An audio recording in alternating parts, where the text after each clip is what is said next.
Kamusta ba kayo doon sa Calgary, di ba? Or outside of Calgary? Taga Calgary ako, nasa labas ng konti ng Calgary, pero nakatira na ako sa Colombia.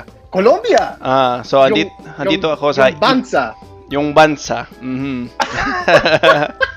Ano ba yung dahilan kung bakit lumipat ka sa Colombia? Yung jowa ko.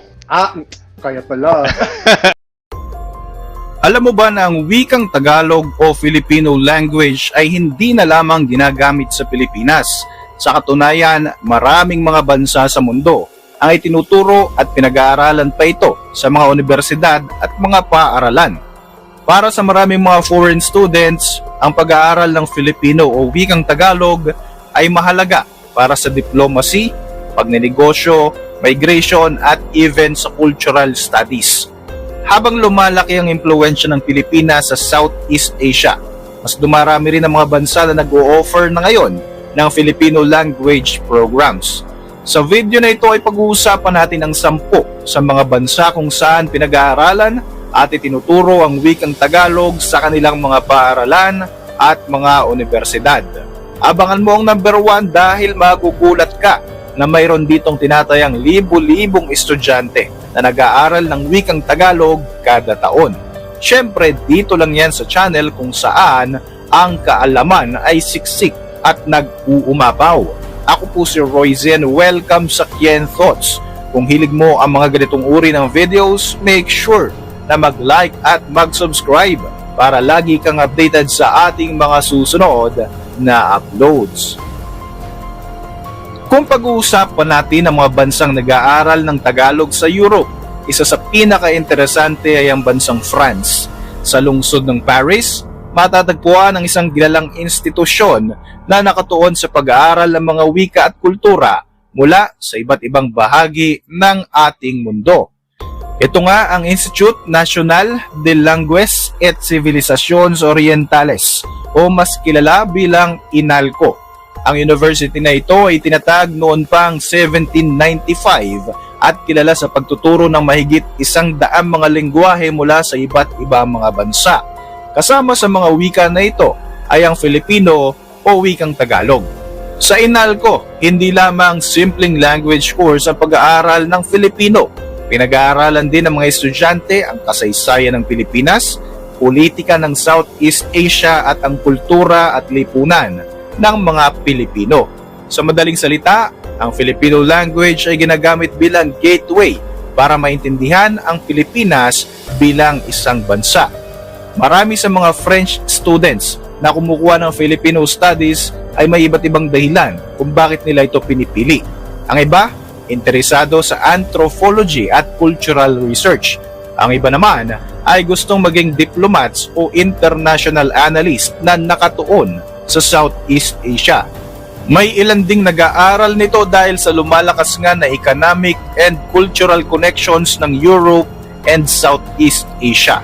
Sa katunayan ay may mga French researchers na nagsasagawa ng field studies sa Pilipinas tungkol sa mga indigenous communities, urban development, migration, and even climate issues. Mahalaga para sa kanila na maintindihan ang Filipino bilang isang lengguwahe. At dahil nga rito ay maraming mga foreign students sa France ang nakakapagsalita ng Tagalog ng very fluent kahit hindi pa nga sila nakakatungtong sa Pilipinas. Maaaring nakakagulat para sa marami, pero maging sa Russia ay may mga estudyante na nag-aaral ng wikang Tagalog o Filipino language.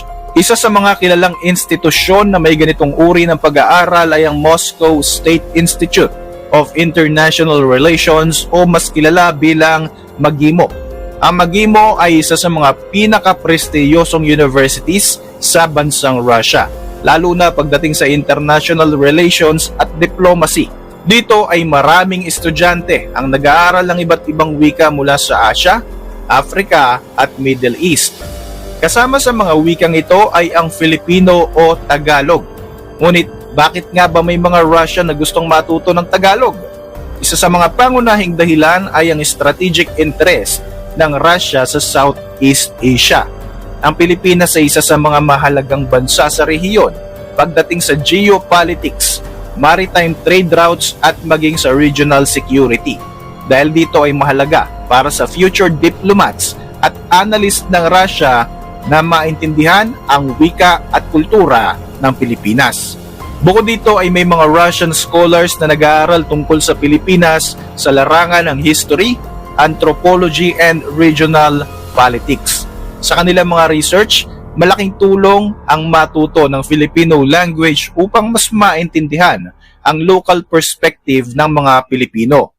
May mga pagkakataon pa nga na ang ilang mga Russian students ay nakakapagsalita ng basic hanggang conversational Tagalog kahit pa nga hindi pa sila nakakarating sa Pilipinas. Sa madaling salita, kahit medyo malayo ang Russia sa Southeast Asia, ang Pilipinas ay nananatiling isang bansa na pinag-aaralan sa global academics. Isa pang bansa sa Europe kung saan pinag-aaralan ang wikang Tagalog ay ang Germany. Sa ilang German universities, ang Filipino language ay bahagi na ng Asian at Southeast Asian Studies programs. Isa nga sa mga kilalang institusyon na nag-aaral tungkol sa Pilipinas ay ang University of Hamburg. Ang university na ito ay may programa na nakatuon sa pag-aaral ng kultura, kasaysayan at mga wika ng Southeast Asia. Kasama nga sa mga wikang pinag-aaralan ng ilang mga estudyante rito ang Filipino o ang Tagalog. Ngunit hindi lang simpleng language learning ang layunin ng programa na ito. Ang pag-aaral ng Filipino ay kadalasang konektado sa mas malawak pang pag-aaral, katulad sa kasaysayan ng Pilipinas, ang politika sa Southeast Asia at ang migration and global labor. Sa Germany, maraming researchers ang interesado sa Pilipinas dahil sa iba't ibang mga dahilan, katulad na lamang ng overseas Filipino workers, urban development in Metro Manila at ang papel ng Pilipinas in regional politics. Para sa mga German scholars, mahalaga ang pagkatuto ng Filipino language upang mas maintindihan ang lipunan at ang pananaw ng mga Pilipino. May ilang mga estudyante pa nga na pumupunta sa Pilipinas para sa research and field studies, kung saan nagagamit nga nila ang kanilang natutunang Tagalog language sa pakikipag-usap sa lokal na komunidad. Pinapakita rin ito na kahit sa Europe, ang Pilipinas ay isang bansa na may growing academic interest. Isa rin sa mga bansang nag-aaral ng Tagalog ay ang Australia. Dahil sa lokasyon nito sa Asia-Pacific region, malaking bahagi ng kanilang academic programs ang pag-aaral ng Southeast Asia. Kabilang narito ang Pilipinas. Isa nga sa mga universities na may ganitong uri ng pag-aaral ay ang Australian National University o ANU. Sa ANU, may mga programang nakatuon sa Southeast Asian Studies kung saan pinag-aaralan ng mga estudyante ang kasaysayan, politika at mga wika ng mga bansa sa rehiyon. Kasama nga sa mga wikang ito ang Filipino o ang Tagalog. Isa sa mga dahilan kung bakit interesado ang mga Australian scholars sa Pilipinas ay dahil sa malapit na relasyon ng dalawang bansa. Magkapit-bahay lamang ang Australia at Southeast Asia at talaga namang mahalaga para sa kanila ang pag-intindi sa mga bansang nasa rehiyon na ito. Bukod nga rito, may mga Filipino community rin sa Australia. Sa mga lungsod katulad ng Sydney, Melbourne at Brisbane, libo-libong mga Pilipino ang naninirahan at nagtatrabaho rito. Dahil nga rito ay may mga Australian students na gustong matutunan ng Filipino language upang mas maintindihan ang Filipino culture at makipag-communicate sa Filipino communities. At sa gayon ay makapagsagawa na rin ang mga research tungkol sa migration and society. May mga estudyante pa nga na bumibisita rin sa Pilipinas bilang bahagi ng kanilang study programs and cultural immersion. Dito, ginagamit nila ang kanilang natutunan sa pagtatagalog para makipag-usap sa mga native na Filipino. Isa rin sa mga bansang may Filipino language studies ay ang China. Sa ilang mga Chinese universities, ang Filipino o Tagalog ay tinuturo bilang bahagi ng Southeast Asian language programs. Isa sa mga kilalang institusyon na nag-aalok nito ay ang Beijing Foreign Studies University. Ang universidad na ito ay kilala sa China bilang isa sa mga pangunahing paaralan na nagtuturo ng mga foreign languages para sa diplomacy, international trades at global studies. Dito, may mga estudyante na pinipiling pag-aralan ang Filipino o Tagalog language upang mas maintindihan ang Pilipinas at ang papel nito sa Southeast Asia. Isa pa nga sa mga dahilan kung bakit may interest ang China sa pag-aaral ng Filipino language ay dahil sa malakas na economic and trade relations sa rehiyon.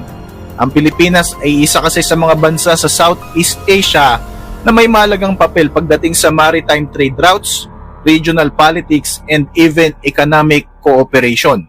Dahil dito ay kailangan ng China ng mga experts na may kaalaman sa wika at kultura ng Pilipinas. Ang mga estudyanteng nag-aaral ng Filipino sa China ay kadalasang nagiging diplomats, translator, international trade specialist, or even regional analyst. May ilan pa nga sa kanila na bumibisita talaga sa Pilipinas bilang bahagi ng kanilang academic exchange programs kung saan nagagamit nila ang kanilang natutunang Tagalog sa pakikipag-usap sa mga lokal. Isa pa nga sa mga bansang malaki ang interes sa pag-aaral ng Tagalog ay ang South Korea. Sa ilang universities sa bansang ito, ang Filipino language ay tinuturo bilang bahagi ng Southeast Asian Studies and Foreign Language Programs.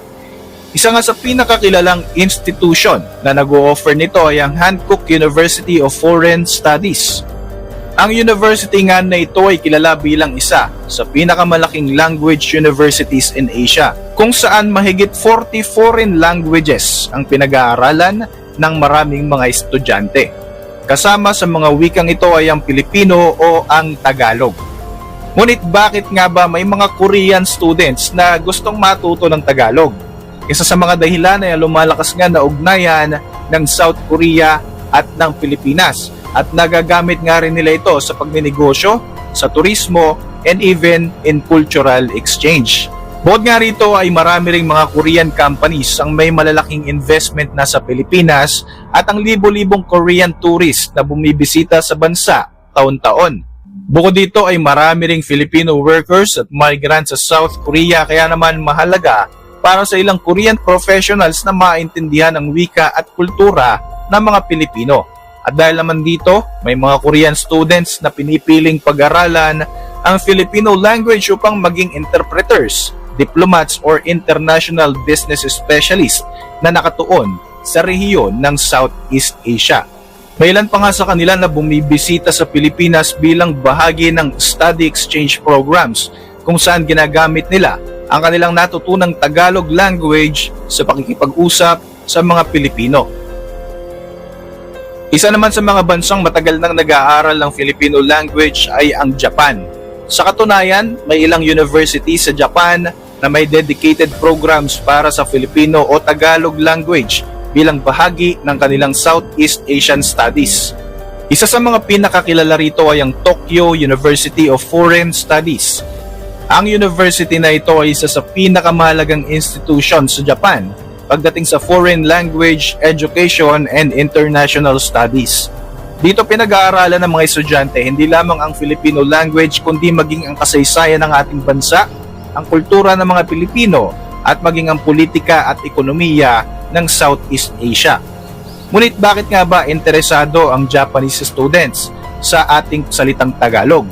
Isa nga sa mga pangunahing dahilan ay ang malalim na relasyon naman ng Japan at Pilipinas sa larangan ng trade, development aid at economic cooperation.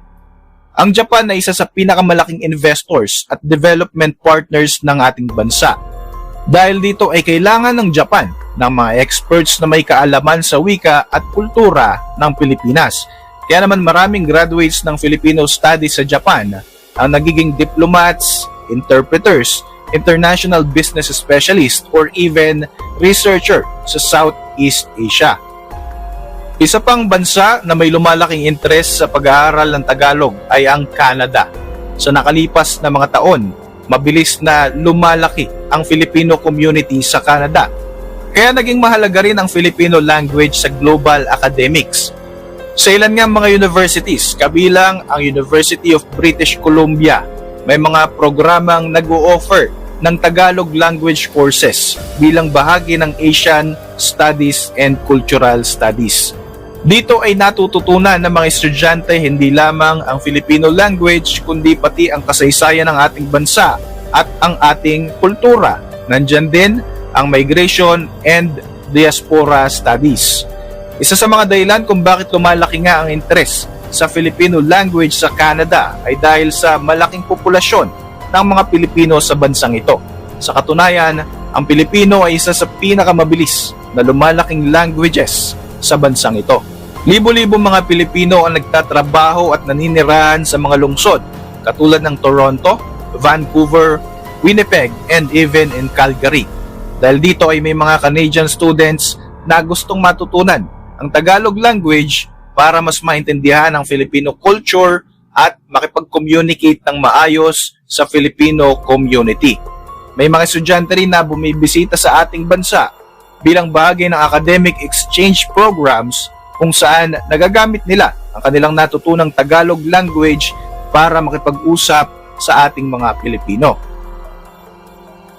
Sa Europe, isa pang bansa na may academic interest sa Tagalog o Filipino language ay ang United Kingdom.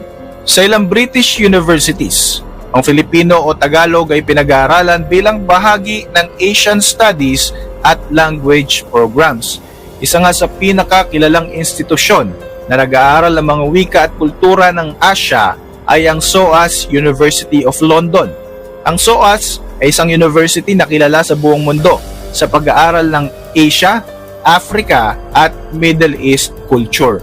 Dito ay may mga scholars and even students na nag-aaral tungkol sa Pilipinas at sa iba't ibang mga larangan katulad ng history, politics, anthropology and cultural studies. Sa ganitong uri ng pag-aaral ay mahalaga ang pagkatuto ng Filipino language dahil ito ang isa sa mga pangunahing wika ng Pilipinas. Ngunit bakit nga ba interesado ang mga British students sa pag-aaral ng Tagalog? Isa sa mga dahilan ay ang lumalaki ring global interest ng UK sa Southeast Asia. Ang rehiyong ito ay isa sa pinakamabilis lumago pagdating sa ekonomiya, geopolitics and international trade. At ang Pilipinas ay isa sa mga importanteng bansa sa rehiyon na ito. Bukod dito ay may lumalaki ring Filipino community sa United Kingdom, lalo na sa sektor ng healthcare at mga serbisyo. Maraming Pilipino ang nagtatrabaho bilang mga nurses, caregivers at professionals sa United Kingdom. Dahil dito ay may ilang British students na gustong matutunan ng Tagalog upang mas maintindihan ang Filipino culture at makipag-usap ng maayos sa ating Filipino communities. Sa lahat ng bansa sa mundo, ang United States ang may pinakamaraming universities na nagtuturo ng Filipino o Tagalog language. Ito ay dahil sa dalawang pangunahing dahilan. Una ay ang malaking Filipino population sa Amerika at ang ikalawa ay ang academic interest sa Southeast Asia. Sa maraming universities sa United States, ang Filipino language ay tinuturo bilang bahagi ng Asian Studies and Language Programs. Halimbawa nga rito ay ang mga Filipino language courses sa mga universities katulad ng University of Hawaii, University of California, Los Angeles at University of Washington. Sa mga programang ito, hindi lamang simpleng language learning ang ginagawa ng mga estudyante. Pinag-aaralan din nila ang kasaysayan ng Pilipinas, Filipino culture, migration and diaspora at ang papel ng Pilipinas sa Asia-Pacific region. Isa sa mga dahilan kung bakit popular din ang Filipino language sa United States ay dahil sa malaking Filipino-American community. Sa katunayan, ang mga Pilipino ay kabilang sa pinakamalaking Asian ethnic groups sa bahagi ng Amerika. Sa mga lugar katulad ng California, Hawaii, Nevada and even Washington, maraming Filipino communities ang nagpapanatili ng kanilang wika at kultura. Dahil dito ay may mga American students na gustong matutunan ang Tagalog para maintindihan ang ating kultura at para mas makipag-communicate ng maayos sa Filipino communities. Sa pagtuklas natin sa mga bagong kaalaman na ito, malinaw na ang Tagalog o wikang Filipino ay hindi na lamang wika ng Pilipinas. Sa iba't ibang bahagi ng mundo mula Europe, hanggang Asia, hanggang North America. May mga universidad at mga estudyante na pinipiling pag-aralan ang ating wika. Para sa ilan, maaaring ito ay magagamit sa diplomacy and international relations. Para naman sa iba, ito ay mahalaga sa negosyo, migration studies, and cultural research. Pero higit sa lahat, ipinapakita nito na ang Pilipinas ay may lumalaking papel sa global stage. At habang mas nakikilala nga ang ating bansa sa buong mundo, mas dumarami rin ang mga taong gustong maintindihan ang ating kultura, kasaysayan at wika. Para sa inyong mga reaksyon, mag-iwan lang ng komento sa ibaba ng video na ito. At para manatiling updated sa ating mga susunod na upload, siguruing mag-subscribe. Like mo na rin ang ating mga videos bilang suporta. Muli, ako po si Royzy at maraming salamat sa patuloy na pagsubaybay sa ating channel.